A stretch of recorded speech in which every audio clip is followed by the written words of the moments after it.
नमस्कार मित्रांनो, महाराष्ट्राच्या राजकारणामध्ये देवेंद्र फडणवीस यांना अभिमन्यू बनवण्यात आलं आणि खुद्द देवेंद्र फडणवीस यांनी सुद्धा आपल्याला कशा प्रकारे अभिमन्यू बनवण्यात आलं आणि आपण म्हणजे आधुनिक अभिमन्यू आहे आणि चक्र तो सहज आपण भेदू शकतो अशी भीमगर्जना केली.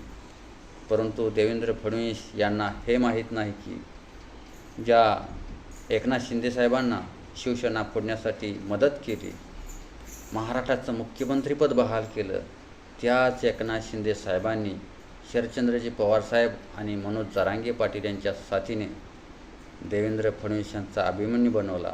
मित्रांनो, हा महाराष्ट्र आहे, हा छत्रपती शिवरायांचा महाराष्ट्र आहे. देवेंद्र फडणवीस यांना वाटत असेल आपण हे चक्र भेदू, परंतु देवेंद्र फडणवीस यांना सांगायचं आहे हे चक्र कदापि तुम्हाला भेदता येणार नाही आहे. कारण हे अभिमन्यू